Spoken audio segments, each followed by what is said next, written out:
Let's go to John in Pennsylvania. Hi, John. John, are you there? Apparently not. Let's go to Sean in Panama City. Hello, Sean. Hey, good morning, guys. Look, I'm an Army vet, and I currently work in video surveillance. Did it in Afghanistan. I do it here locally.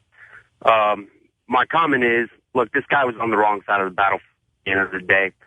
Was he an American citizen? Okay, but he was on the wrong side of the battlefield. Warfare has changed. Middle East is all Not about not what we're talking about. Not what we're talking about. You're on the battlefield, shoot him in the head.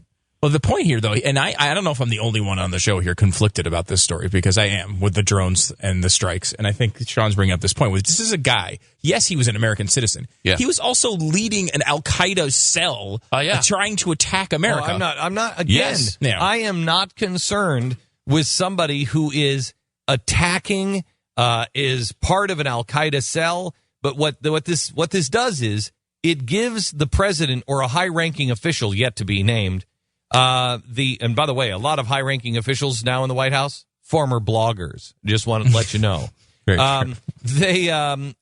It gives them the ability to say that person anywhere in the world, it's too broad and there is no oversight on it. They're not even releasing these white papers to Congress. Congress is asking for them. If you want to have a transparent system where you get together, we have it. It's called a judicial review.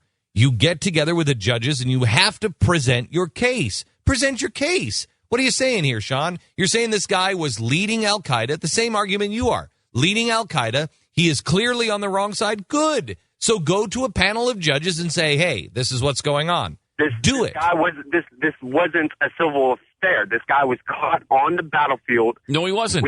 No, he wasn't. Are you talking about Anwar al-Awlaki? He was not on the battlefield. He was having breakfast in Yemen, sitting at a table in Yemen. But that's not Yemen's not a battlefield.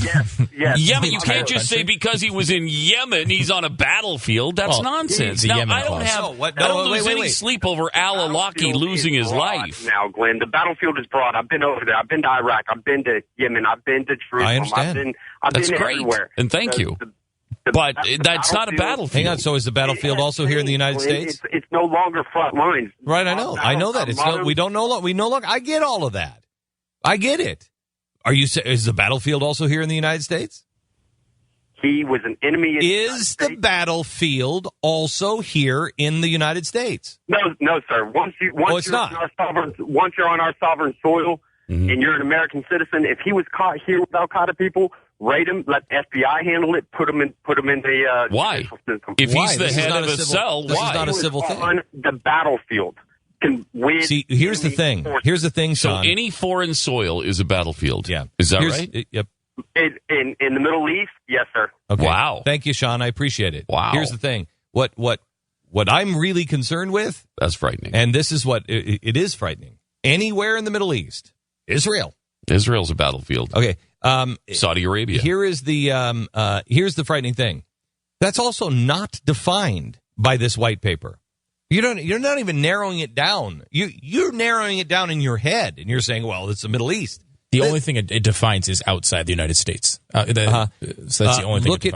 Look about scooping Americans up. You can scoop up. They define the battlefield anywhere in scooping people up. Maybe not in the drones, but the battlefield is anywhere and everywhere now until hostilities cease.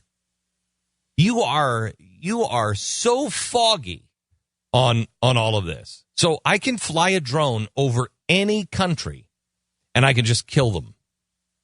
This is without judicial review. Look, I understand if you're on the battlefield, and of course, let's redefine the battlefield. I understand that there are no longer front lines. I get it. I understand that. And I am not losing sleep over this dirtbag that we killed. And are you telling me, though, that this administration defines the battlefield the way you and I do? The way Sean was just defining it? They don't even think there is a battlefield, let alone defining one. They won't say who the enemy is. How do we even know who the enemy is? They'll say that there's no such thing as Muslim extremism. That's what's so dangerous about this. They don't even define terror the same way. There is no such thing as terror. Terror is a tactic. Remember that whole speech? There is no jihad. Jihad is a religious technique or whatever he said. If you think And that's the problem with this. You cannot give this kind of power. Stop talking about this guy at the breakfast table.